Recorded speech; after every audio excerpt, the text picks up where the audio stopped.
Central Oregon Coast Fire and Rescue Board of Directors meeting for Thursday, June 27th. And this meeting is being streamed live on Central Coast YouTube channel, and if anyone has public comments or questions, they can comment on the live stream, and the questions will be relayed to the board members and answered at the end of the meeting. Can I have a roll call, please? Zach Aiken. Here. Rita Ackerman. Here? John McCullough. Here. Greg Dunn. Here. Rick Booth. Is excused. The quorum is present. Okay, let's have the Pledge of Allegiance. I pledge allegiance to the flag of the United States of America and to the republic for which it stands, one nation, under God, indivisible, with liberty and justice for all.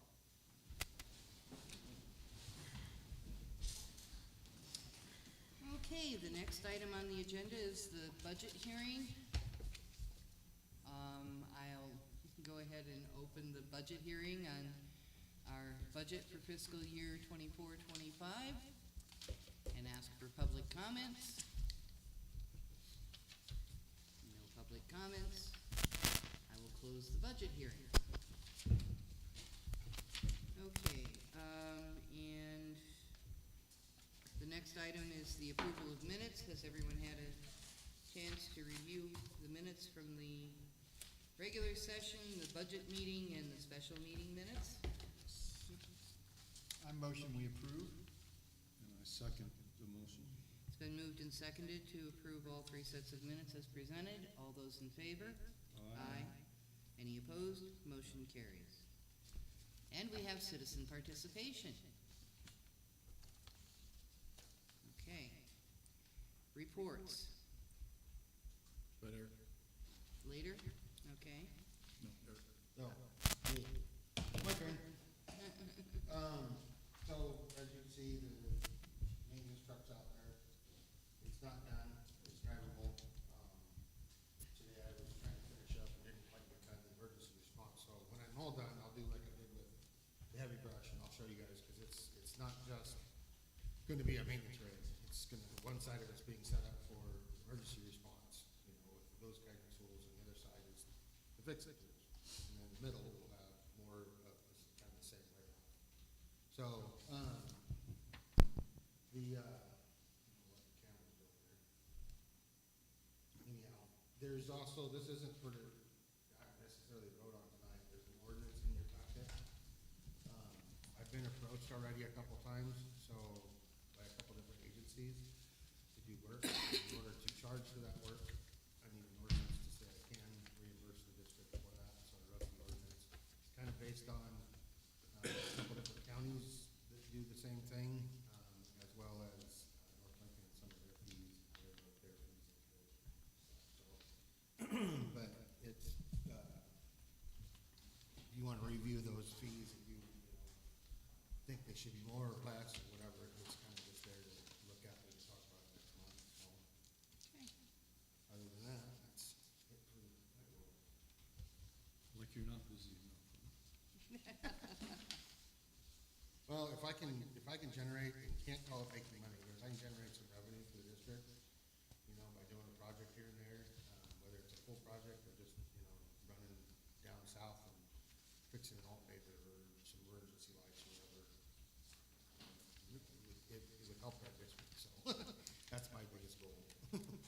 Okay, so I do see, I see the draft ordinance, but I don't see a fee schedule.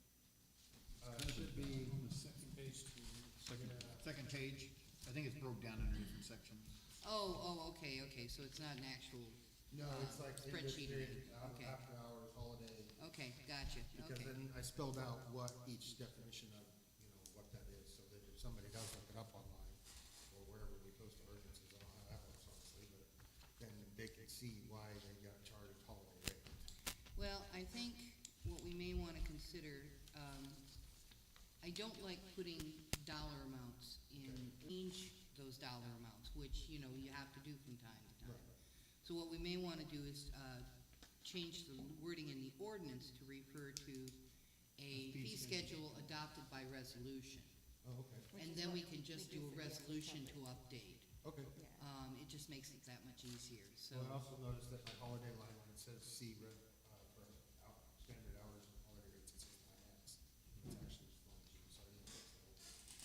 So anyway, but we can go ahead and review it Yeah. and take a look next month. Where did you get these rates from? So I went just a little bit under a couple of the county shops because, I mean, yes, I'm EBT and can fix everything, blah, blah, blah. One of the county shops was at $78 or $80 an hour right now, so that's where it comes from. And then on top of that, like for holiday, and of course then it's just going with time and a half or double time or whatever after hours. So, because a district can't make money, we have to adopt it to where it's covering our expenses. So this is basically covering our expenses as a district for, you know, insurances, my payroll, workers' compensation, blah, blah, blah. So No, break it all I down. thought it was actually a little cheap, that's why I was. Yeah. I mean, when I go to my Well- mechanic, it's like $140 an hour, I mean. Right, if you go to a diesel mechanic shop outside, like when we took our spark lumber to a diesel mechanic shop, they were, when he came here just to scan our computer, remote site, he billed from his shop to here, it was $800. So it came out to like $180 an hour is what their shop rate is for a certified mechanic. So that's, I figured if we kind of half plus covering our expenses, making sure those are covered, that's what I kind of came up with those rates, so. Okay. And you are gonna limit it just to, Just to, other, Lincoln County. yeah, just agency, just. just to agencies in Yeah, Lincoln public County. agencies, service agencies, yeah. law enforcement, fire, Yeah, ambulances, those right. kind of. Okay. But yeah, Well, no, one of the agencies that reached out to us is just outside of the county. They're Yeah. in Plymouth, so Yeah, well, I think that's, you know, they saw what we did with our truck. They have almost an identical truck and they want the same thing done to theirs, so yeah, they reached out to us. so, yeah, that's kind of where, yeah, it won't be, you know, fixing John Smith's. diesel right, pickup. yeah, yeah, It's not gonna do that, it's only public agencies and so on, so. okay. Sounds good. Wendy? So we have a policy update. I will have more in the future because Paid Leave Oregon, HR Answers is updating the Paid Leave Oregon policy again. And then we had a couple other small ones, but this one we wanted to get in there, before the new budget season. So it's basically updating policy 6.2, and if you turn to the last page, the highlighted area, we're adding that in. So it's, we never had anything on per diem employees in there. So we wanna add that in so that we have that in our policies, so that we can, you know, utilize if needed.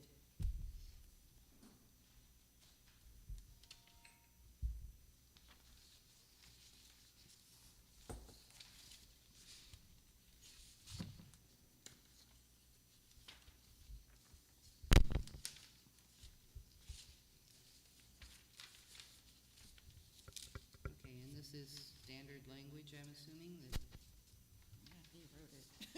I wrote it. you wrote it? Okay. So what happens? I guess maybe explain, Yeah, so we have a list of people who have either worked for us before, like Joe, Ryan, even Taylor, and they're willing to come back on a case-by-case okay, when we're short on staff. You know, for a day if someone's sick, or for a full shift if somebody's on vacation, or, you know, even for a couple weeks if we just have, you know, a gap. We don't have a means to just put them on shift and then be able to compensate them for their time, right, unless we make them a part-time employee. And so this allows us to bring them in on a per diem, which is identified as the step. And if they are covering an officer position, then they get the same thing that the union contract provides, which is the 5% AIC. And so we can literally just have them cover a shift here or there, but not have to have them as a full-time or part-time employee for the district. So it just allows us to compensate somebody on a case-by-case, maybe 6-7 times a year type of situation. right, okay. So my question is let's say Joe comes in and does a shift. Where in this definition, because he's obviously got enough hours in that he gets PERS, how is that being defined here? Because he'll still get PERS for the hours that he works. Okay, so that's already just, It's that's just in already there. just an assumed, okay. Yeah. If it's a volunteer who's not on PERS yet, then they won't get PERS unless they hit 600 hours. And so, you know, we don't have control over that because technically it's 600 hours with any agency collaborating. So, yeah. We pretty much just assume that if we're having somebody come in and cover, they're gonna get their time plus PERS. And, if they're an AIC, then they're AIC. But that's still cheaper than paying somebody overtime, Right. time and a half, Mm-hmm. you know, at a higher step even possibly, to cover that shift. Now, the contract still has first right of refusal. So if one of the personnel in the contract picks the shift up, I can't say, no, we're gonna do per diem instead because it's cheaper. I'm not allowed to do that. Yeah, This is only when nobody else picks the shift up. And basically, we're at the point of, I mandate somebody to come in, which means that it doesn't really matter what's going on with their scheduled life, they have to come in. Or we offer it to a person who's willing to pick up a shift just for this one time to cover this one opening. right. And it's good that we have some, you know, some former employees that are willing to. Yeah, we have a bunch of people who are willing to come in, you know, just to pick up a shift here or there, Right. you know, make a little bit of extra money, and it's still cheaper than covering overtime. So it should help alleviate our overtime if our crews are not picking up the overtime in the first place. Right. So, Which is why the first sentence there, an employee covering shifts that have unsuccessfully received coverage in accordance with the union contract. exactly. Yeah. Are they still getting like paramedic pay and all that? Nope. Just what's identified there in that paragraph. It's step one, engineer, and then 5% AIC if they're covering an officer position. Because they're not a full-time employee, they're not held by the union contract. So basically, it's a way for us to compensate someone, especially if it's like one of our volunteers. Because in the past, some of our volunteers have pulled shifts for free. And, you know, it seems like that's a little bit, you know, taking advantage of them to a degree. So.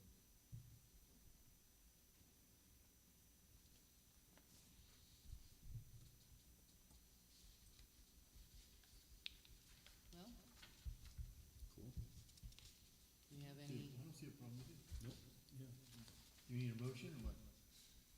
yeah, because we're gonna be adding it to the personnel policy. Yeah, it's policy change, there has to be a vote. I motion that we add policy, was it 6.2?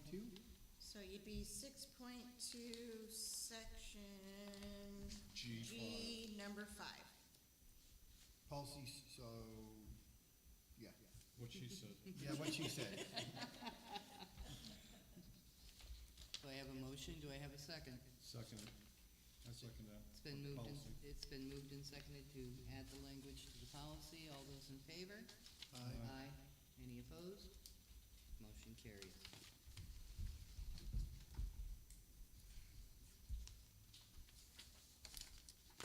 Anything else? And that's all I have at the, oh, actually, I do have a correspondence. So not that long ago, back on like the 18th, we had a walk-in medical and we received a card, from that person. They, came in with chest discomfort, shortness of breath. They did end up going to the hospital, where they got to stay there all day and get looked at and tested and watched and stuff. But they sent us a card mainly to say that we were also helpful, considerate, and professional. And then just to say thank you again for your good care, following up. She wouldn't let us have the muffin, though, she left in the car. She had been shopping at Chubby Little Mermaid beforehand. But she did tell us we could go get the soup, which we did not. So, always nice to receive a card thanking us and stuff like that. So I'll be passing that on to PacWest as well on there. Very good.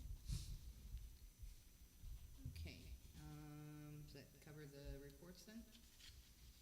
I think so. Volunteer. Okay. You have anything for volunteer? No, we have been having really successful, bingo nights. So hope to see that continue on. Did anybody win blackout last time? Nope. No, that, it has only honestly been won once in the 58 ball call. It was donated back, which was awesome. But, yeah, we are getting close to that point where we'll probably do a ticket sales again and force them in, so keep us under that window.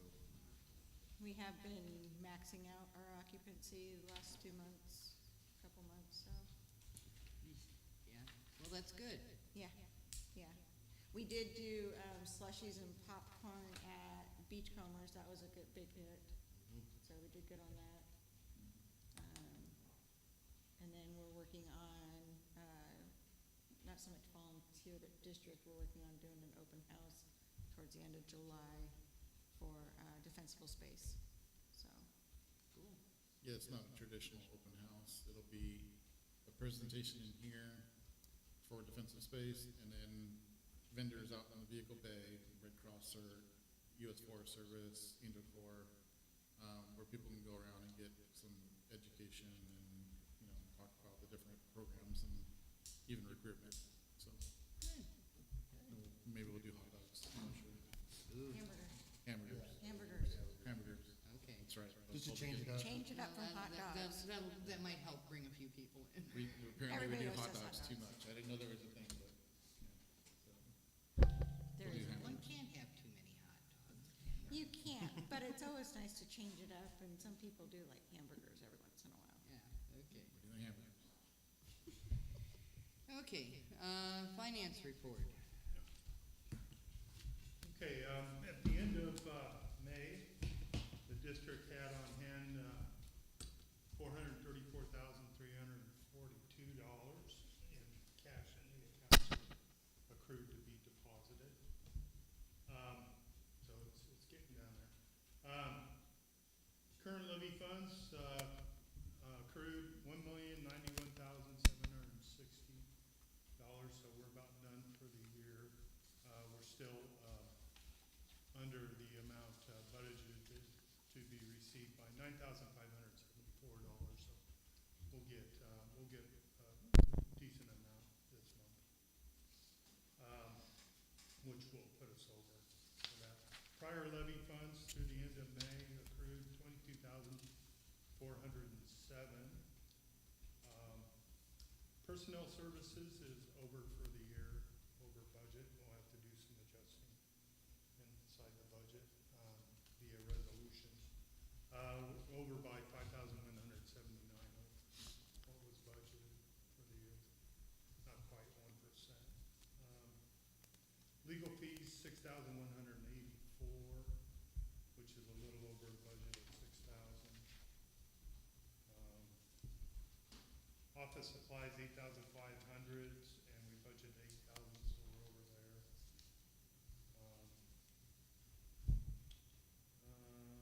Vehicle fuel, 12,723, budgeted 18,500, so we're coming in under budget, which is good. And the last noteworthy one, vehicle repair, $37,253, and we budgeted 20,000. So we're 86, we're at 17,253 over budget for that. So will we have an adjusting resolution, budget adjusting resolution in, We'll have the next month, we'll do that when we finish the fiscal year, then yeah, clean yeah, everything, right. make it a proper Okay. All right, and so we have, does anybody have any questions on the financial report? Well, can I get accepting the financial report and approving paying the bills? Make a motion, we accept the financial report and that we pay the bills. Okay, And I'll second that with a conflict on check 74526. okay. It's been moved and seconded, to accept the financial report and approve the paying the bills. All those in favor? Aye. Aye. Any opposed? Motion carries. We do have the budget adoption resolution, which is back here somewhere.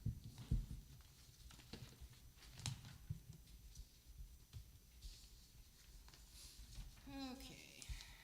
I will read Resolution 2024-06 into the record.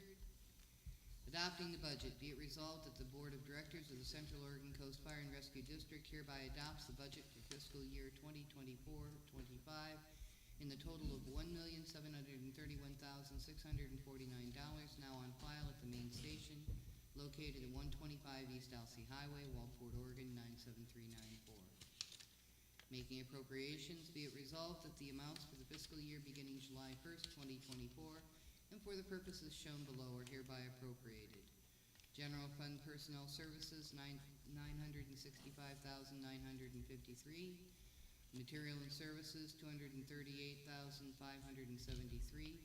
Debt Service, $319,728. Contingency of $10,000. Interfund transfers, 0, for a total of $1,534,254. Building Property Reserve Fund, Personnel Services, none. Capital Outlay, 24. Debt Service, none. Contingency, none. Interfund transfers, none, for a total of 24. Total appropriations, all funds, $1,534,278. Total unappropriated and reserve amounts, all funds, $197,371, for a total adopted budget of $1,731,649. Be it resolved that the Board of, imposing the tax, be it resolved that the Board of Directors of the Central Oregon Coast Fire and Rescue District hereby imposes the taxes provided for in the adopted budget at the rate of 0.8209 per 1,000 of assessed value for operations, at the rate of 0.35 per 1,000 of assessed value for local option tax, and at the rate of 1.27 per 1,000 of assessed value for local option tax. And that these taxes are hereby imposed and categorized for tax year 24-25 upon the assessed value of all taxable property within the district as follows. Categorizing the check as a tax. General Fund, 0.8209 per 1,000. Local option tax, 0.135 per 1,000. Local option tax, 1.27 per 1,000. And nothing excluded from the limitation. The above resolution statements were approved and declared adopted on this 27th day of June, 2024. Do I hear a motion to approve Resolution 2024-06? I motion we approve resolution 2024-06. Do I hear a second? Second. It's been moved and seconded to approve resolution number 2024-06. All those in favor? Aye. Any opposed? Motion carries. I believe Jennifer is on, Oh, good. and so we could go to new business A, Okay, so that we can not take up any more of our time than we have to. right. I haven't figured this out. So I had this working yesterday, so hopefully, I don't know if she can hear us. Can you hear us, Jen? I can hear you. I can hear me. Can you hear me? Oh, we're gonna have an infinite. Oh, we're going to have an echo. You can hear me infinitely on loop. I got it turned down a little bit here.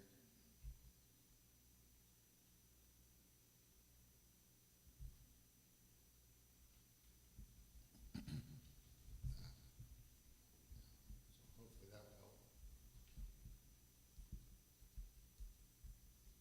Are we better? Yeah. You think so?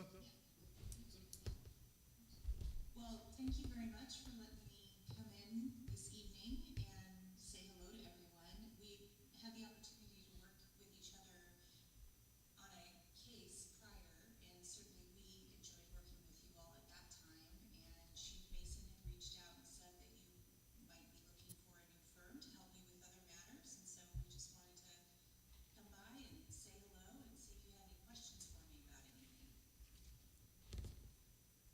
Yep, so this came up, with the last few things that we've had come up with looking at documents that involve Seal Rock Fire and Yahats Fire. And because all three agencies are using the same firm, every time something came up, we would immediately get the response of, it's a conflict of interest, and we would have to go collect permission to have the lawyers look at those documents from the other agencies that were involved in those documents before they would even consider looking at them. So it was brought up that if we used a different firm, there's nothing wrong with Local Government Law Group. They've done a good job for us, and I don't have any complaints, but if we used a different firm, we would not have a conflict of interest any longer Or with potential anything. conflict of interest. Or a potential conflict of interest with anything that had to do with our neighboring districts. And therefore, our documents, projects, et cetera, would go through easier and quicker. So that's why I've invited Jennifer to come in to meet with you. She's, if you have any questions, now's the time to ask. You have in your packets her fees, and I don't think we need to discuss those, but they're there for you. And so at this time, it's kind of an ability to meet her and then ask any questions so that we can decide if we want to switch. Obviously, it's my suggestion that we switch because it's just becoming too much of an inconvenience to try to get anything through when we're dealing with the same firm for all three agencies. So. Well, I don't really have any specific questions, and I do agree with needing other representation. Because I don't like putting local government law in that position either. Yeah. They have done a good job for us, but it does create conflict when there's an issue that could involve one of the other entities locally that's using them. So, and I know that we have worked with Jen before, and we're satisfied with the work. So I don't really have any issues at all with the idea of engaging them because I think it's fairer all the way around. The one question, I'm not trying to speak on your behalf, but the one question that she did email to me was if you guys had any questions or if you had any upcoming projects that you would like them to work on. I got the opportunity to talk with her on the phone yesterday, and so I was able to just kind of give her from the chief's point of view. So if there's anything you guys have. Well, hopefully we don't have any projects upcoming. We discussed the annexation to the east Right. to close our districts between LC Fire and us. We talked about that, and then just some of the past history. So, Yeah. yeah. So. And then Jennifer, if you have any questions, feel free to chime in here for the board. My only question was gonna be Mason about was just kind of getting a flavor for the issues that you all faced and were seeking legal representation on. We did discuss annexation as he talked about, and we'd be happy to look into that for you, but just kind of getting a sense for what your needs are so we can make sure that we can address them. I was just gonna ask, we got a tort letter, a while back, how long do those things, are they in effect, are we able to just sort of I don't move know. on and not worry about it, or? Yeah, I don't know. We haven't heard any kind of follow-up on it whatsoever. So we know that the things that were claimed in the tort were easily refuted by the investigation and a couple other documents. So definitely wasn't too worried about it. But maybe that's an answer. Do you know how long a tort would be valid for, I guess? So So you were muted for part of that, but as I understand the question, it was you received a tort claim notice and you need to know the statute of limitations under which somebody can file a claim. It just depends on the type of tort, so I would want to look at it and make sure I addressed everything in it. But generally speaking, a negligence claim or something of that nature would be about 2 years from the date of loss. Okay.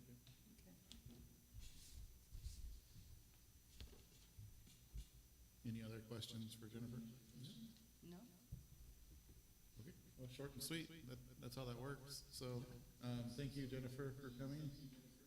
And, Thank you. we'll probably discuss, what would be the process to start a relationship with your firm? So we can send you a personal services contract, and you would have time to review that, and then we could answer any questions about it or to discuss any issues you have with it. And then we could, once that's signed, go from there on whatever issues are pressing. Probably do want to take a look at that tort claim notice as soon as possible, just so we make sure we've dotted our i's and crossed our t's Okay, as far as that goes. okay, if you could send that to me, and we can put it on the agenda for the next board meeting. Thank you very much. Thank you. Thank you. Take care. Bye. Okay, we have to work on that. Yeah. Just when you thought you were done with projects, right? Well, I had it explained to them all yesterday, trying to make sure it all worked, and then the person would actually hear it, but I didn't take that into consideration of the feed, Mm-hmm, the loop. yeah. Kind of a Pink Floyd moment. Yeah. I don't know what it was doing there. Eric, it's probably because my microphone is pretty good in front of the, speaker. Yours, Rick's. Yeah. Could be Mine, picking up yeah. any of them right there. Yeah. So, yeah. Okay, well, so we'll put that on the agenda for, Yeah, August? yeah, Or July, sorry. yeah. I'll send her a copy of what we got so that they can look at that and Okay. provide feedback. Yep, okay.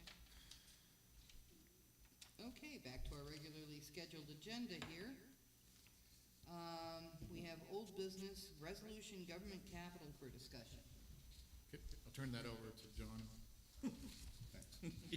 So, how do I start? So, and you definitely can jump in and fill in. Okay, so the I'll- blanks, I'll- But I was I'll get gonna the just ball go rolling with for the you. original, so the original thing was, it was gonna be, we were gonna do a tax note. And we went to, went to these guys, and they gave the chief all of the, the documentation, they started that process. I went up to them, and with everything that we've got going on, and, the frustrations that we're kind of stagnant on getting some much-needed things done to this building before the next storm season, we were pre-approved for about $750,000. So, out of curiosity, I asked them, I said, have them give us that, instead of doing just a tax note to cover the 3 months, what if, since we already have the ability, based on their analyst, to have that, we could put money in the account and then start whittling away at some of the most dire things that we really need to be doing to this building, like fixing the doors, doing the siding, Mm-hmm. The roof, doing a roof seal that will give us at least another 5 to 8 years of service life out of the roof, et cetera. Potentially, and I know Eric's gone over some of this as far as like, doing a dormer so we can get the guys in a safer scenario upstairs. So that's where this resolution comes in. And it basically is gonna, it's maxed out at, we had a maximum amount of 800,000. We're waiting on the final numbers. It's gonna be for, how many years did she tell you? I told her that we wouldn't want to see anything less than 20. So just to keep the payment down at first. Mhm. And, so we've done work with government capital before, so you know when you do loans with them, you can do early payoff without penalty, but the early payoff is only at half of the lifetime of the loan. So at 10 years, we could just wipe it out Mhm. and get rid of it. So essentially, like John said, we have the $300 tax note, 300,000 tax note, all secured, ready to go. We just have to say yes, and then it'll fund. Mhm. They've approached us and said, hey, instead of doing a tax note, because you have all these projects, do you want to just do this instead? And so we would get the lump sum of the 750.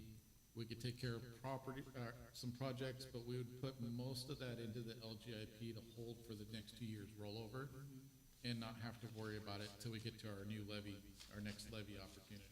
Right. Because as we discussed before, you know, we're still working off of old numbers, and those numbers aren't gonna carry on any further after next year. So levies are gonna have to be changed. So at this point, they just wanna know, do we just wanna do the tax note and just take care of the next 3 months? Or do we wanna do the 750 and take care of our projects and not have to worry about this next year, because we already have the money in the account for the rollover at the beginning. So if we do the 750 with a payoff over 20 years, assuming that it took us 20 years to pay it off, what would be the payoff amount per year? Do we have? It depends on, and that's where the number that he was mentioning, they haven't given us the confirmed percentage for the interest yet. Right. Now, Maybe about 2,000 a month. yeah, That's a little bit probably over, actually. yeah, so Where it's, would we get that money? well, and that's the other side of it, is we would have to come up with a plan on what we're going to do to free up those funds. You know, whether we're gonna take those funds out of the loan for the next 2 years and then develop that into the levy when the levy gets renewed, that's where we're gonna have to have that conversation. Now, the timing is the problem, because I don't wanna go past July without one or the other being secured. Even though we could probably make it well into, I'm guessing, part of September-ish, so August, August maybe, but you we're know, kind of I pushing want it. that in there beforehand. So I don't wanna continue to try to flip-flop back and forth for too long on this. I talked to Jana, and basically, if you approve the resolution, it doesn't put it in place until you go to fund the loan. Mhm. So at this point, if you approve the resolution, then you have the choice of option A, option B. Mhm. So, The other aspect of this too was, she's got it set up to where if we choose this option for the 750, we do an annual payment and we get a minimum of a 1-year deferment for payment number 1. So we get the money in 2024 right now, give or take, but we don't make our first payment to them until 2025.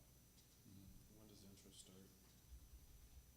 It's I simple would, interest. it's a simple interest, so It's a it's simple automatically interest loan, applied so to the it's- total number.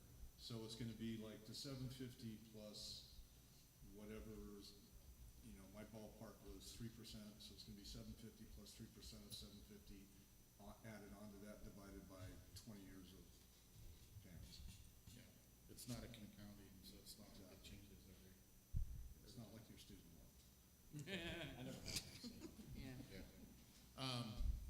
So yeah, so our first payment wouldn't be due until 2025, and our new levy would go into effect in 2026. So we would have one payment outside of that new levy that we could even just use the funds of the loan to pay the payment True. out of.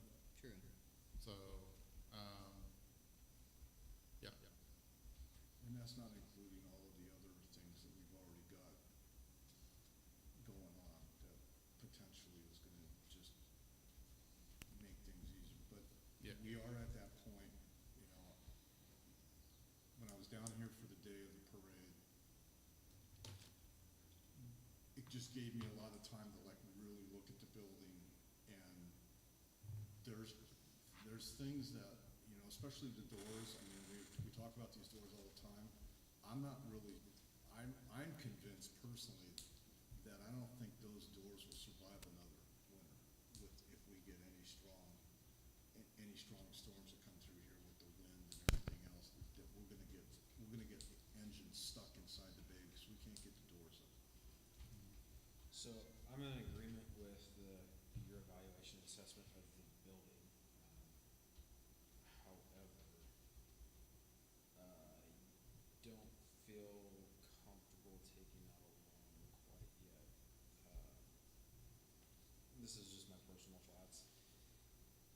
I think that we're on the right track of recognizing there's an issue and we need to solve it. However, maybe going into debt and not properly utilizing tax dollars because we would be paying off interest, right?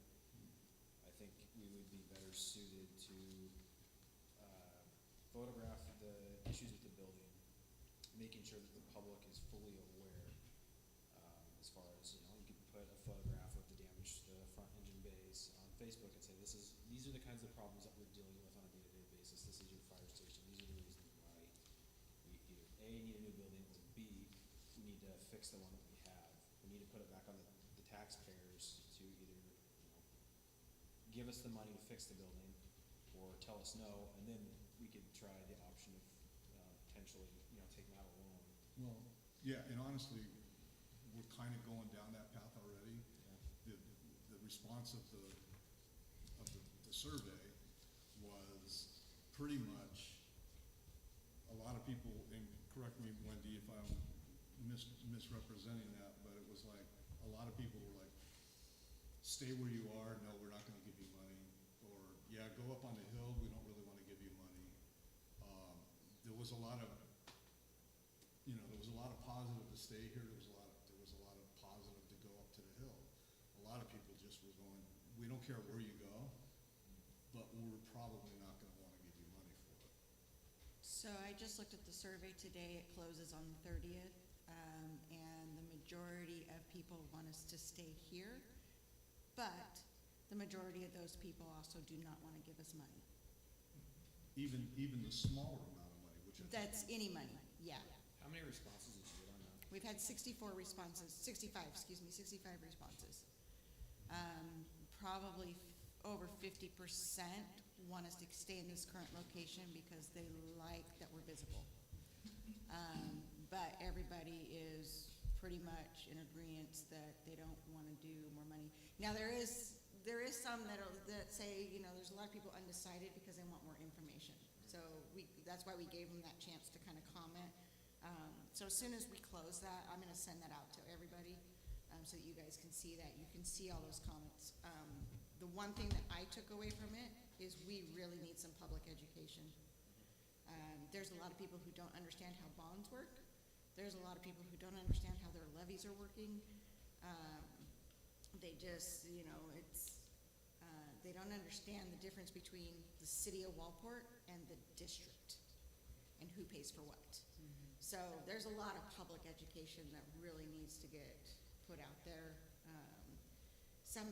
The people who would say, yes, we need to be out of the tsunami zone, their biggest concern is us going through residential areas with our lights and sirens. That is the biggest concern there, so.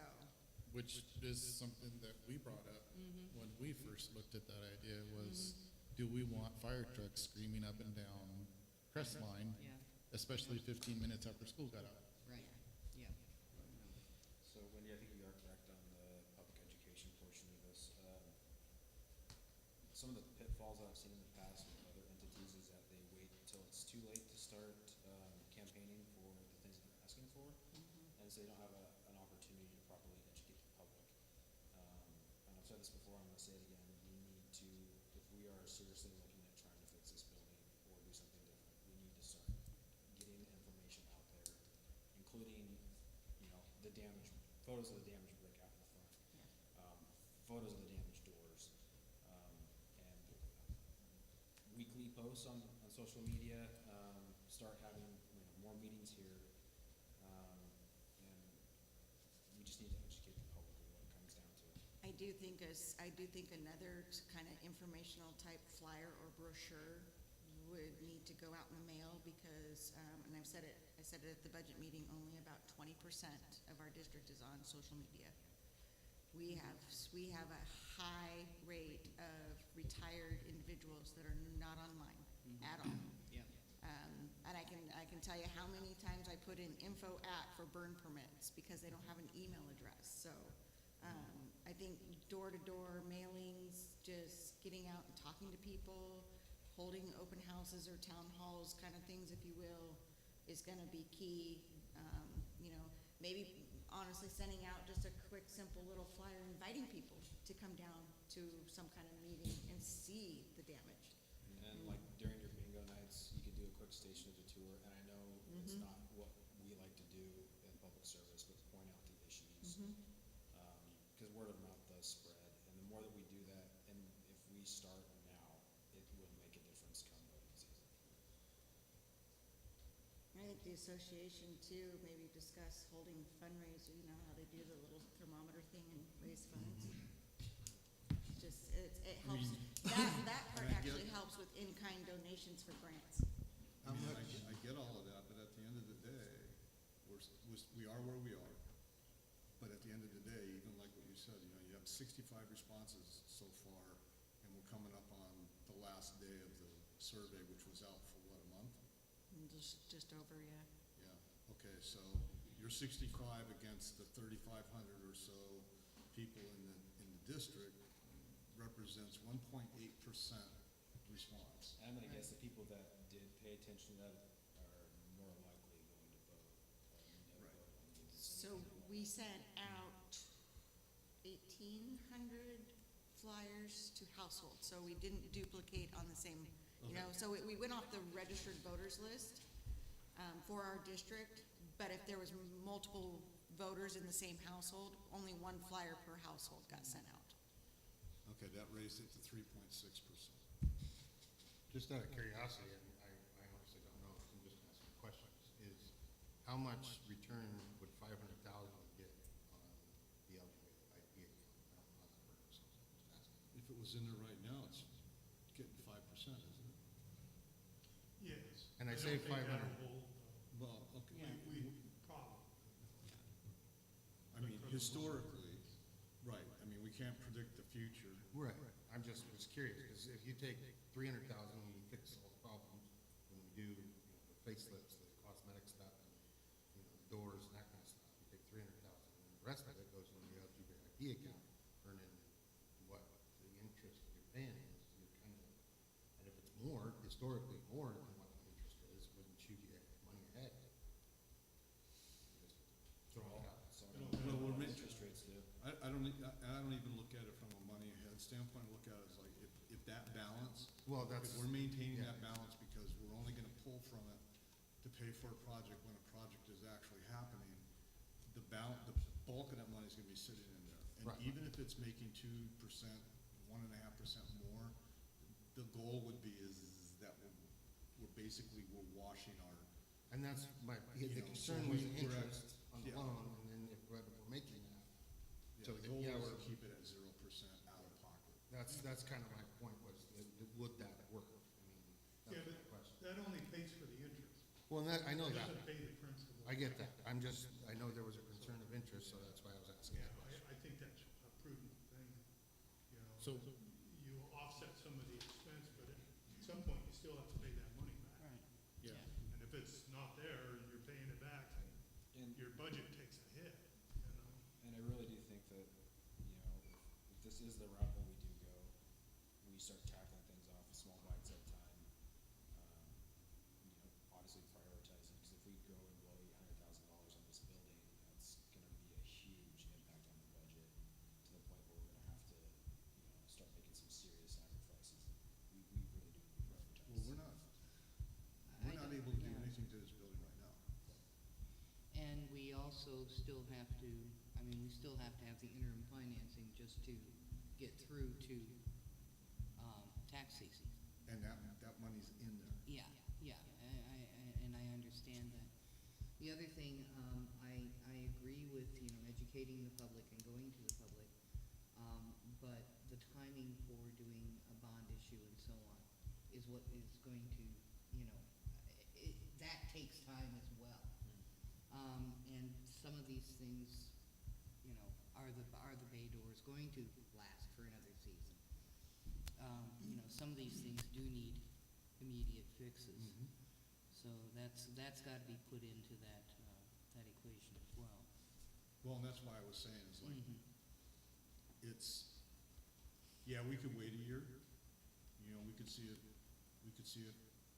Val Hoyle comes through, we could see a lot of things. And we could do that education, and we could still be having this conversation again next year, where it's like, we're, you know, the grant pool isn't playing in our favor, or any of that kind of stuff, and we're, you know, at some point, we will have a resolution with the city, probably in the next, you know, I'm realistically and optimistically looking at, you know, October, November, we have an understanding, that's solid. And just being able to, not say, hey, here's a bucket of money, let's just go do what we need to do. I mean, we need to be very, very tight with, and very exact on what that money is giving us in return, so that we can alleviate exactly the risk that you are seeing. And I see that risk, but I'm looking at, it's kind of like medicine, you know, it's like, okay, there's contraindications on, you know, these are the bad things that medicine can do for you, but the good things outweigh the bad things at this point where you are today. And that's sort of what I'm looking at this is that we have some things in this building that, I mean, in the 2.5 years I've been on this board, that we've yet to tackle just because we get this close and then something comes up, or, you know, it just hasn't happened yet. And I don't know that we can kind of kick that can down the road anymore. I don't disagree with you, it's just when we start treading into these kinds of waters, it does make me uncomfortable. And we need to have some very thorough discussions about it as a board. Well, if we go ahead and do, you know, the 300,000 that we need right now anyway, does that, is this a use it or lose it kind of option, or, I mean, can we still? So that's a tax note, it's not a loan per Right. se. And we won't use that full 300,000. So at the end of November, when taxes start coming in, we have till January to decide at what point when taxes start coming in that we're going to just kick that money back and close that out. So it's just, all it's doing is bridging us till we get to our taxes. You know, we'll do that this year, we'll do that next year, and then that following year will be under a new levy. So, the option that Janet brought forward was just an idea of, do you want to do it this year, do it next year, or do you want to just take a lump sum and have it in there for this year and for next year, plus extra to do some projects here and there, you know? We're not really sitting in a position where we have a lot of options, you know? I'm very, very hopeful that because Val Hoyle put us on her project list and it's going forward to the appropriations committee, that we'll get something, if not 100% of what we asked for. It seems like if you get to the House Appropriations, you usually get something. So that's good. That's gonna be something coming in, hopefully. We don't have guarantees. We don't have guarantees on a lot of things right now. We knew when we looked at the budget almost 5 years ago, and we decided to keep it at rate, that we were gonna be in this spot later on. But we also knew we were in the middle of a national crisis, and nobody was gonna vote for a levy that was gonna be a major increase in the middle of that crisis. Because COVID-19 everybody was complaining about not being able to work, not being able to cover their mortgage or their rent, or, you know, it was not a good time to go out and be like, well, but you need to pay more for taxes. So we tightened our belt and did what we had to do to try to float 5 more years. And this is part of that consequence. You know, if we had raised our levy in 2016 and then raised it again in 2020, we wouldn't be having these conversations. But that's not the reality of where we are today. So now we have to figure out, you know, how to at least make it to the next levy vote. And that's where these tax notes are coming in, and they'll cover us until we get to the next levy vote. But that's not gonna give us anything to address, you know, the things that John is talking about, the bay doors being a problem, the roof leaking, you know, the things that should have been maintained over the last 20, 40 years that this building existed, that have just been kind of left by the wayside for whatever the reason. So, And I think, like it was said in the beginning too, if we make a motion and we incorporate this resolution, that's not obligating us That's to not taking. obligating us to the money. to What it's taking doing the is 700. It's actually giving us Yeah, the that's- ability to look at both and, you know, make that determination. It's just, Is there a way that we could, in the resolution, right, if we do go down this route, that any additional funds past the tax sum that's required for getting us to July 1, or when taxes come in, that it requires board approval? Oh, it certainly would. I mean, Any it would, funds. it needs board approval in any case. Right, any withdrawal from that account, though, is going to require board approvals. That way, it can, like, the needs of the district can be prioritized, so we're not going out and spending, you know, a ton of money on this account, racking up, you know, half of what we're allotted, and then now we're in a position where we're gonna have issues. yeah, I mean, we could totally, once we had the money in hand, I think what I hear you're saying is it would be chief in collaboration with the board to say, okay, here's the X amount of projects that we envision encompassing that additional chunk of money. Then we could sit in a workshop and say, okay, which one is your first priority, your second priority, your third priority, for what reasons?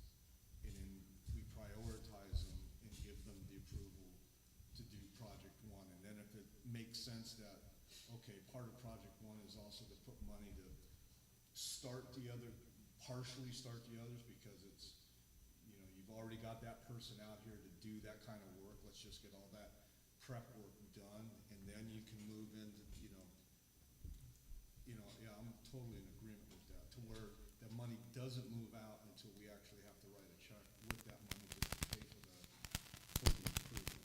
And I don't like micromanaging, but at the same time,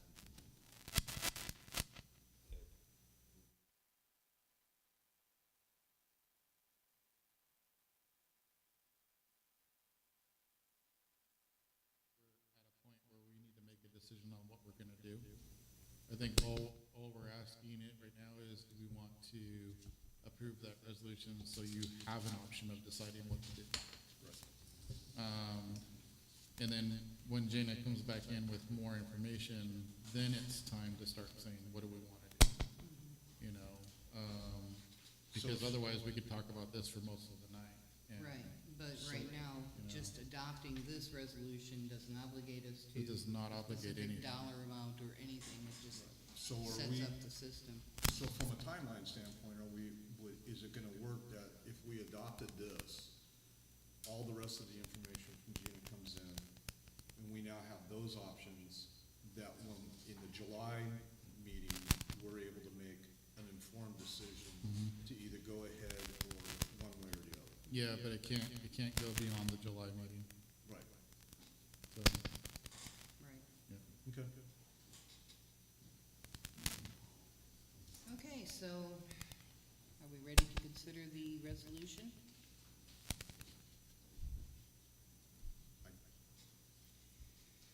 Everybody has a copy. Yeah, everybody has a copy of it. Read it into the record. Thank goodness these aren't 5 and 6 pages long. Yeah.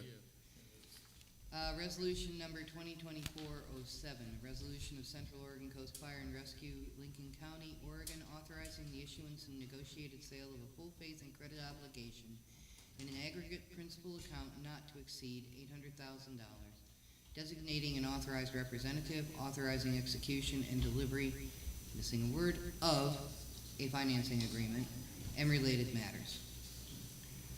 Whereas Central Oregon Coast Fire and Rescue, Lincoln County, Oregon, the district, is authorized pursuant to the Constitution and laws of the state of Oregon, namely Oregon Revised Statutes, Section 2.71.390, 287A.300, and 287A.315, collectively the Act, to enter into a financing agreement to finance the cost of real and personal property as more fully described in Exhibit A attached here to the project, and pay the cost of issuance of such obligations.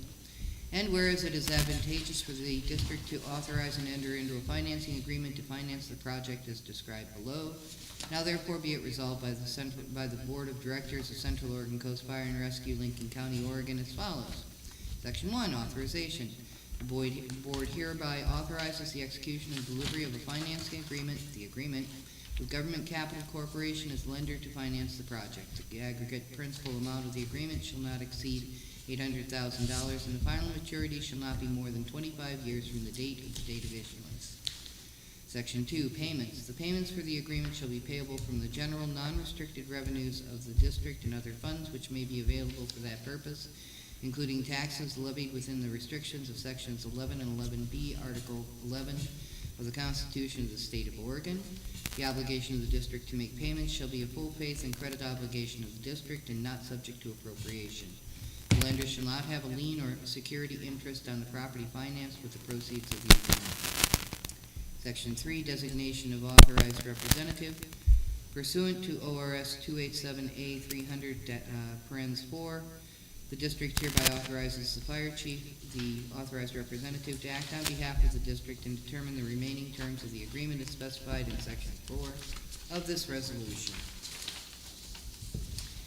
Section 4, delegation of final terms of the agreement and additional documents. The authorized representative is hereby authorized on behalf of the district to establish the date, interest payment dates, interest rate, principal payment dates and maturities, and final payment principal amount not to exceed $800,000 in the aggregate, and to establish prepayment provisions for the payments. B, prepare the agreement which the authorized representative determines to be in the best interest of the district, and to execute and deliver the agreement. And C, enter into any other agreements and to execute any other certificates or documents and take any actions which are necessary to finance the project in accordance with this resolution. Section 5, maintenance of tax-exempt status. The district hereby covenants for the benefit of the lender to use proceeds of the agreement and to otherwise comply with all provisions of the Internal Revenue Code of 1986 as amended, the code, which are required for the interest component of the payments payable under the agreement to be excluded from gross income for federal income tax purposes as provided in the agreement. The district makes the following specific covenants with respect to the code. 1, the district will not take any action or omit any action if it would cause the agreement to become an arbitrage bond under Section 148 of the code. 2, the district shall operate the facilities financed with the agreement so that the agreement does not become a private activity bond within the meaning of Section 141 of the code. 3, the district shall comply with appropriate reporting requirements. 4, the district shall pay, when due, all rebates and penalties with respect to the agreement, which are required by Section 148F of the code. Section 6, bank designation. The district designates the agreement for purposes of paragraph 3 of Section 265B of the code as a qualified tax-exempt obligation, since the agreement does not constitute a private activity bond as defined in Section 141 of the code, and not more than $100 million aggregate principal amount of obligations, the interest on which is excludable under Section 103A of the code from gross income for federal income tax purposes, excluding, however, private activity bonds other than qualified 501c3 bonds, including the agreement, have been or shall be issued by the district, including all subordinate entities of the district, if any, during the calendar year 2023. 2024. Should be 2024. Section 7, a resolution to constitute contract. In consideration of the purchase and acceptance of the agreement, the provisions of this resolution shall be part of the contract for the district with the lender, it shall be deemed to be and shall constitute a contract between the district and the lender. The covenants, pledges, representations, and warranties contained in this resolution and in the closing documents executed in connection with the agreement, including without limitation the district's covenants and pledges contained in section 2 hereof, and the other covenants and agreements herein set forth to be performed by or on behalf of the district shall be contracts for the equal benefit, protection, and security of the lender. Take a break. Yeah. So I'm gonna make a motion to approve resolution number 2024-07 with the Corrections. correction of the year being 2024, and an additional correction, that as read, the 100 million aggregate principal is actually 10 million aggregate principal. Did I say 100? You did. Oh, my goodness, I am sorry. That's okay. Okay. We knew what you meant, but we wanted to make it clear. There were too many zeros. You put a, additional on there that it's, a conditional approval based off of consideration of rates and Right. things that come back from Jana later. So it's not like a, we're Yeah, not so it's funding not a it. full commitment to 800,000. So, I mean, you know, is that what you're saying? Yeah. Yeah. Yeah. To clarify that we're not funding it at this time. We're not funding it, yeah, and that we are, Right. are not. We're just approving the resolution, not Yeah, funding. right. Yeah, we're, yeah, the Can- resolution can- has, Can we make that clear in the minutes? Yeah. Do we need a second? I believe so. I'll second, approving the resolution, but not funding, resolution 2024-04. It's been moved and seconded. All those in favor? Aye. Any opposed? Motion carries.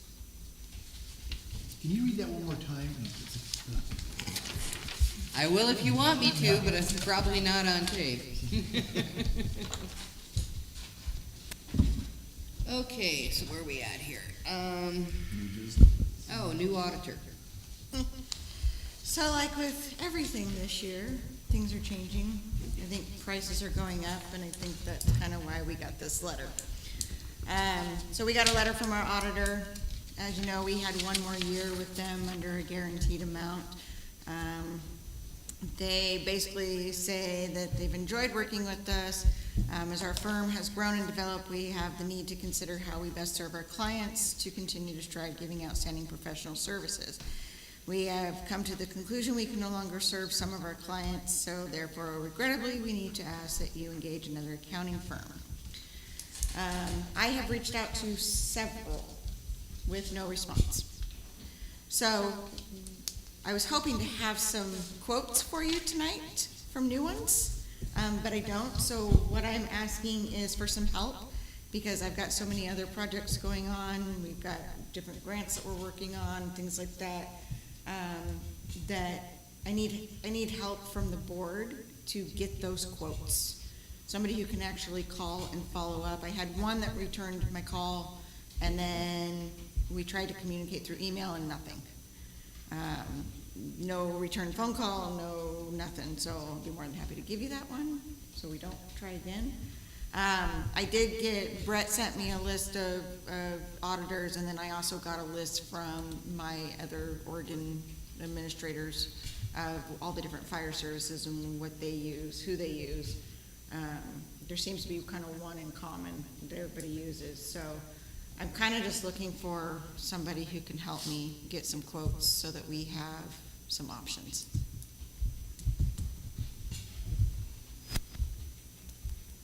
So they aren't gonna, so the firm isn't going to do our Nope. 2023, 24? Nope.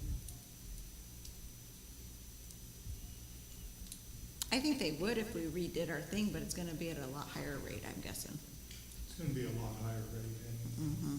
I don't think their expertise is in the municipality, side of things. Yeah, yeah, considering the, They're nice Comments enough, that- their communication skills aren't very Yeah. good. So the That's an industry-wide situation, because they keep putting more stringent rules on the auditors, so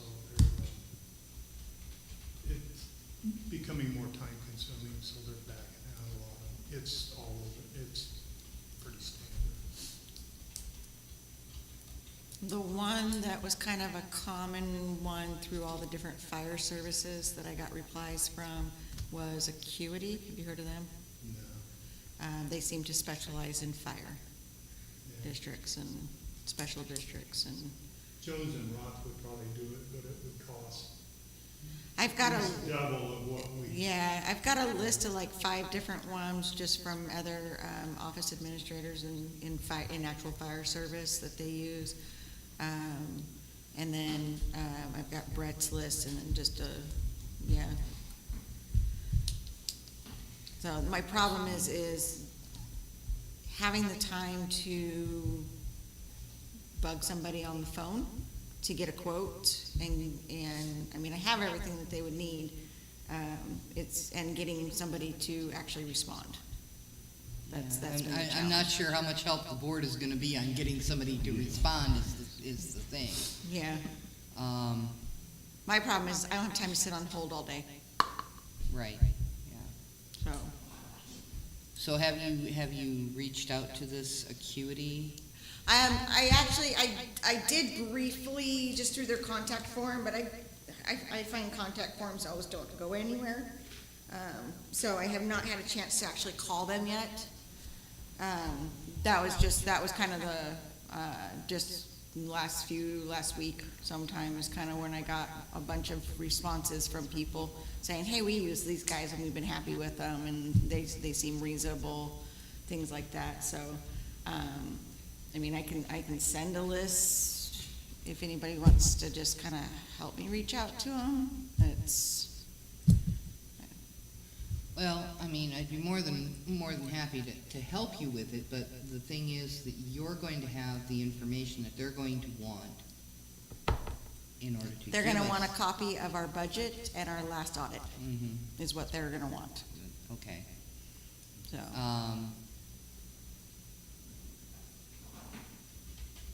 Okay, well, I'll help you. I'd appreciate it. It's, the lack of people who respond is getting frustrating. Right, well, and It's- I get that. It is a frustrating situation all the way around. Yeah. Yeah, getting the letter was a little frustrating. Yeah, just What let about me know. City of Walport? Hmm? City of Walport, since they'd already be engaged here locally anyway, their auditor. The City of Walport's auditors, I don't know that they would be interested in doing the fire district's audit. Might be to their advantage, being that it's located in the same area. Yeah, maybe. I mean, for me, this adds to my frustration that, you know, whether it's true or not, if they dropped us because they want to be able to raise the costs, everybody's raising costs on everything, and we have no control over it. Right. You know, I sat down with Quentin on Wednesday to, you know, talk to him about money and went through the budget almost step by step with him and said, you know, look, insurance went up this percent, this went up that percent, you know, and it's not because we have claims or whatever, these are just industry increases, and everything is going up, but everybody expects us to be able to just operate somehow. Mhm. And it's getting frustrating on my part, like I've said before, because, you know, we're not getting the funding we need to operate today based off of the fact that it hasn't been increased. So essentially, everybody is getting the benefit of today's fire service at the cost of yesterday's fire service. And there's nothing I can do about it because we have to provide fire service, and this is what it costs. So, so it's frustrating. It's frustrating to see responses coming in from that survey where people want their cake and don't want to eat it too. You know, I'm sorry, but you can't even go to the grocery store and just get to pay the prices that you used to like to pay back in the day. You know, it's just not how that works. And so here we are as a life-saving agency that often has to cover for the life-saving agencies around us when they're not able to do so. And everybody's telling us, well, you just need to figure out how to make it work. It's like, no, that's not how it works. So, yeah, so it's becoming, you know, on all my staff, a mode of frustration. And so a lot of agencies are doing this, but it might be time to look at a reduction of services. What does that mean? Like, Well, how do there's- we reduce services? So there's certain calls, for example, the local sheriff's office does not respond to. I mean, if this is the route that the taxpayers are wanting to go, then we need to balance the cost. And unfortunately, I'm not saying we don't respond to obviously like life, threatening emergencies. There are calls that, can be prioritized and, addressed appropriately, and a reduction of services. I know it sounds ugly, however, that's the reality of things. We're here to save life, and we're here to protect property I from mean, fire. there's a percentage of those calls that the sheriff's office stopped responding to that we ended up picking up somehow because nobody else was going. Sure. But at the same time, the fire district is not therapists, they're not, negotiators, they're not trained in dealing with, psychiatric emergencies as far as, some of the things that do get punted to the fire district. We are not obligated to respond to all calls. Yeah. So, I know it sounds ugly, however, that is the reality of today's world. Yeah. We're a catch-all for everything. And, there's a couple other bonds here that we just voted on. Just leave them there, name them directly, but there was a couple other bonds, and this board and prior boards, and it's where my frustrations come from, is that every time we talk about bonds, everybody backs off. Oh, no, we don't do that. Taxpayers don't do that. Okay, well, everyone that I talked to about one bond in particular here recently, it just went through. No one was gonna vote for it, but it went through. If we were to start now, send out a monthly newsletter, but it would have to be mailed. Because, like Wendy said, only 20% of our world is on social media. So it would have to be a monthly mailed newsletter. I know we have an account that I set up with the local post office that's resourced, prepaid, blah, blah, blah. It's really, really, really cheap. So, do something like that. And then in November, yes, put it on the ballot for a bond. What's it gonna hurt? Put it on there for, at a workshop or at a different time, but figure out an amount that we could use. Put it up. Just put it on the ballot.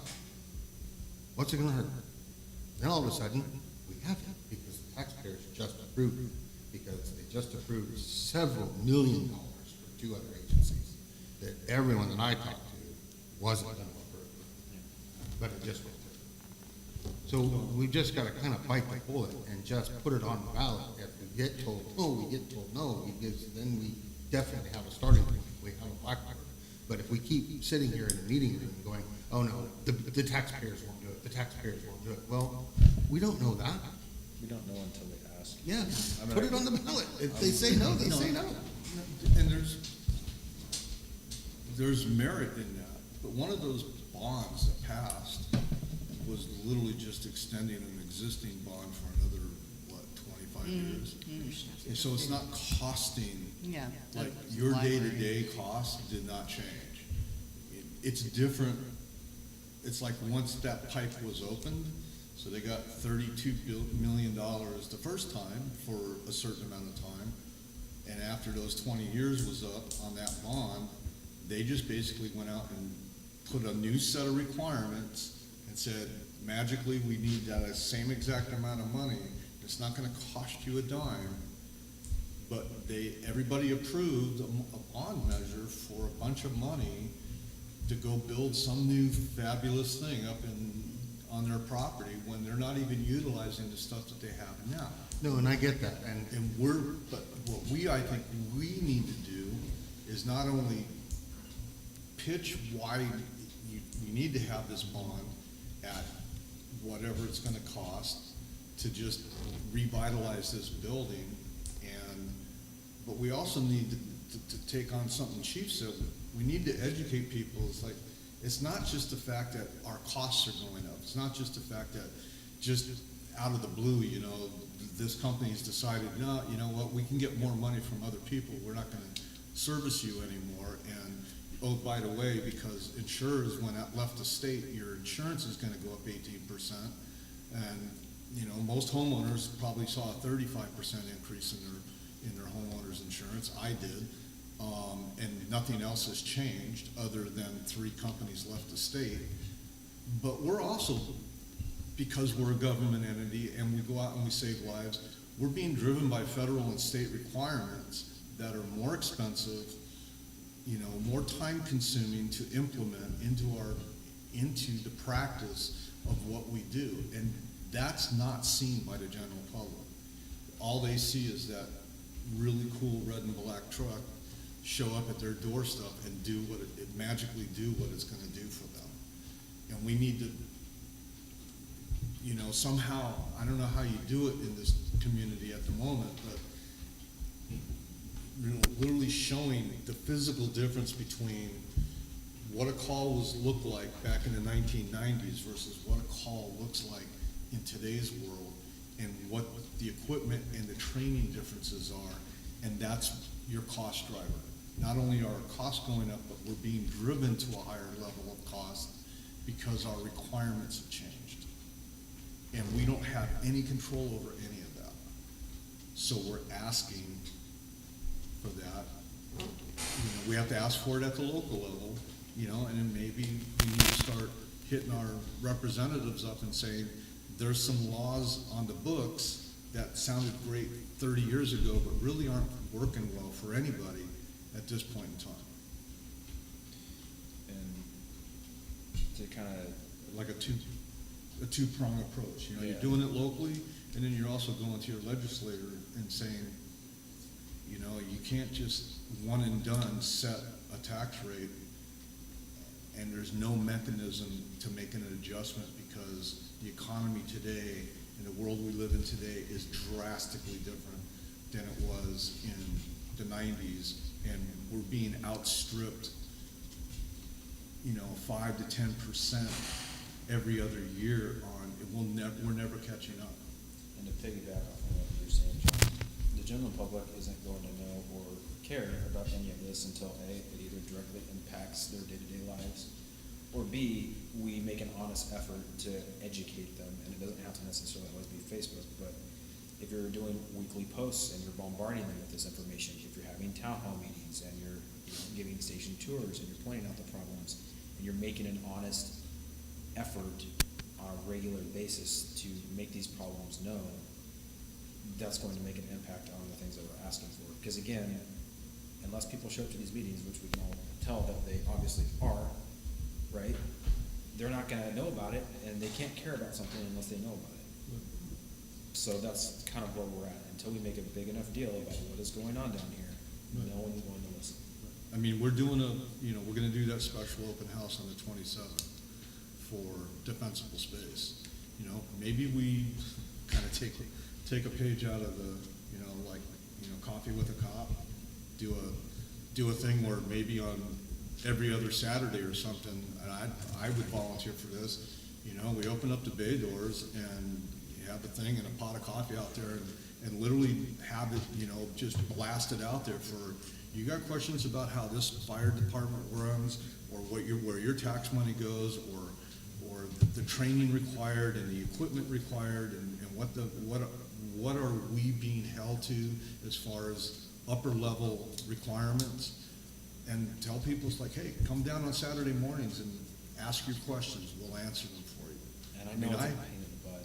Hmm? I said, I know it's a pain in the butt for the guys and the staff that work, but It works. it does. I mean, I've talked to people about taxes, you know, they're like, I don't want any more taxes, I don't want this, but when I've explained to them at a very high level, hey, this is what you're getting in return for what you're paying into the district, most of the time they're like, oh, I didn't even realize that, you know, and It's gonna take effort. we've got to start somewhere. It's gonna take work, it's going to take effort, and it's gonna take the effort of everyone who's involved in this agency to make things happen here and make things change. Because we can sit here and complain about all the issues that we have with this building and our trucks, and the uncertainty of the budget. We can complain about it all day, but it's not going to change itself without making an active attempt to make things change. And I know it sucks, and I know it's difficult, and I know it impacts day-to-day operations. But if you don't try, you're not going to get anywhere. I'm a little bit different thing, but regarding the auditor, I generally try to stay out of these things because I don't think I should be involved. But has anyone considered calling them and saying, this year we're short on time, can you do it this year? Yeah. You know, even if they That was feel my- them out for what they might want to charge extra for. I wouldn't be surprised because they're way under everybody else. And just see if they'll do that. With that said, it took them 4 months to even get started on it Right. last year, but that's not terribly unusual anymore, or at least the last auditor was like that. They would wait until the last minute. Yeah. Yeah, well, the last auditor, definitely. Yeah. Anyway, that's what I suggest. Call them and see if we just Yeah. erase that for this year, because it's gonna be tough to find I was somebody. gonna say, because we're June 30th. June 30th, and, Hence know. the need for help. hmm? Said hence my need for help. Yeah. Let's keep moving on. Okay, well, chief's report. So, start off with grants. So the Oregon Seismic Grant denied us again. I reached out to them to ask for feedback, and the feedback was very simple. We have no way of showing secured funding to finish the project, so they were unwilling to fund the project. So, which we kind of knew that going into it, but, when the project is $4 million and they're only providing 2.5, we don't have the other 1.5 secured, so they didn't put the 2.5 towards us. The OSFM engine program, they've handed out 3 tenders so far. We don't know how their selection process is based, but the fact that they're handing them out means that we could see our tender coming here pretty soon. So just trying to be optimistic that maybe we'll see that sooner than later. For all I know, they could be drawn out of a hat. For all I know, I really don't know. Spire, we were awarded that PWC with a trailer. We were told we were supposed to see it in May. It never showed up, so I sent an email back to her, and I haven't gotten a response back yet. So I'll send another email out either tomorrow or Monday saying, hey, just, still looking for an update, and, maybe she's on vacation, I don't know, so. Somebody's having fun with them. I looked up the AFG grant process, and they plan to start making decisions, and the only thing they said is through this summer. And so, for me, summer started, so I would assume that means they're gonna start making decisions soon. But their announcement says through the summer with the anticipation that all awards will be awarded by September. So between now and September, it's anticipated we should know if we're gonna get an engine or not from AFG. And that engine application had a letter of support from Congresswoman Val Hoyle's office tied to it, so hopefully that'll help. We did a second AFG grant for facilities upgrade for an exhaust removal system as part of the cancer prevention program. That one was relatively small, so I'm optimistic that we'll get that just because of how small it was, but who knows? Just cross our fingers. The ODF FIP grant was submitted to recoup the costs for all the work that was done on Heavy Brush 7.3. I don't know when they plan on announcing awards for that. I'm hoping soon because there's other wildland stuff that was tied into that grant that was used for wildland season. Last year, the season was almost over by the time they started doing the awards, so it could be something that we prep for next season. So It just depends on when they say. Congresswoman Hoyle did approve the 3 million for station upgrades into her, project list. So that went forward to the House Appropriations Committee to be funded. We don't really know for sure when that's gonna be, but we're hoping that, because they do have a session coming up in September, so we're hoping maybe they do the project funding in September. So we could know sometime shortly after September if we're getting our project funded and for how much.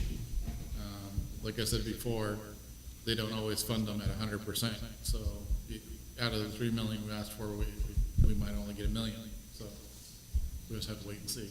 Now, if we got 1.5 million, could we reapply for the seismic? Not till it opens in the fall, if they run it again, If they run it again. yeah. It'd be nice if the timing worked out, if we did get funding from them and it worked. Yeah, but I mean, I'm gonna be honest, seismicking a broken building doesn't make a lot of sense. I understand that, I do So, understand that. I would rather take that 1.5 and fix the building and then seismic a fixed building Yeah, and not seismic a Yeah. broken building. Yeah. But, you know, we're still working with FEMA and emergency management and still trying to figure out some way of doing something that does not cost taxpayers. But every time we go down this road, we just seem to hit a dead end. So, sooner or later, it's like Eric said, we're just gonna have to put it on there and see what happens, you know? Current surplus, tender 74 is still standing by until the new tender comes in. We can't go down in tenders for our ISO rating, so that has to stay in place until the new one's here. So it's just on standby. And then the fire hose up at SLR is going on surplus soon. Emergency operations planning, so I met with the school district, last month. We had a meeting with law enforcement, ourselves, and the school district leadership for the local area, for Crestview and whatnot. And, everybody agreed that setting up an operations plan would be beneficial for the community at large. So I've started writing that draft. Since then, emergency management for the county has shared, what we're doing with OSU, and OSU reached out to me and they'd like to be, involved. So I have a meeting with them on July 8th to talk about, what level of involvement and what they'd like to see as being partnered up in that plan. So, How would OSU figure into it? Would they be potentially OS providing resources as far as data and Yeah. collection? Okay. and helping with right plan also, so. Yeah. They're also the ones that did all the studies for the hazard mitigation Right, plan for the yeah, county, okay. which by doing all this, will actually get included in the county one, which opens us up for BRIC grants. Right, Right, Okay. so yeah, it's good news, you know, not only are we trying to move forward with setting up a, emergency operations site that can handle emergency operations, sheltering, you know, displacement, and whether or not school's in session, you know, handling for the students as well. But it's also gonna open up some avenues for us, through emergency management as well, so. In part of that, the Connex box, because we signed the MOU with the school, so the Connex box is being moved possibly tomorrow, If he hasn't already done that, if he hasn't, okay, if he hasn't done it already. he's gonna get that. So that takes it out of Ball Boulevard, which will get the HOA, happy, because they've been asking for us to move it, so, it'll make them happy, and it'll relocate it down at the school, and then we'll be able to tow the trailer down there. Trailer Secchi is gonna move everything into the Connex, so it's organized, because he did that, same thing for the trailer. And then we'll be able to hand that trailer back over to the county, and it won't be on our burden list for insurance and everything else. We're taking care of it any longer. And so we'll have our Connex down there with all the other supplies.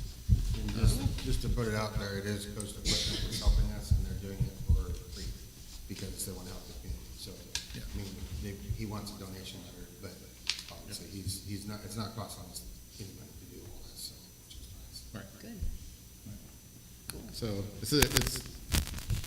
it will eventually be a big, to have this level of planning for, and everybody's, everybody always wants to bring up Cascadia first.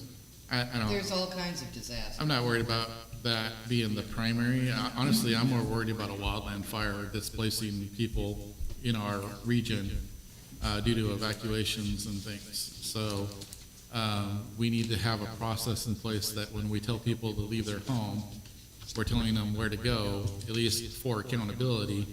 And then if they have family that they want to go stay with, they can go stay with that family, and we've got them accounted for, and we don't have to worry about whether or not their house or their neighborhood is evacuated. And then if they don't have somewhere to go, then we have the means with Red Cross and DHS to shelter them on site until they have somewhere to go, or until they can go back to their home. So this will be a pretty big plan for us, and so I'm excited to at least get the draft out there. So, cool. Other than that, we're busy. There's 6 fires that have broken out so far in the state that are noticeable. The Darlene fire going right now outside of La Pine had 6 task forces assigned to it. Now that it's moving away from La Pine, I think it's a little less of a threat. But for a little while there, they were concerned about losing structures, so they started throwing task forces at it. Unfortunately, our county didn't get selected as one of those task forces yet, but at this rate, there's still a lot of fire season left to go. Yeah. So, and if this is how we're starting off, then, like I said, I don't think it's gonna be a very good year for fires. Yeah. So, yeah. So we'll see. Okay. Well, do we have anything for the good of the order?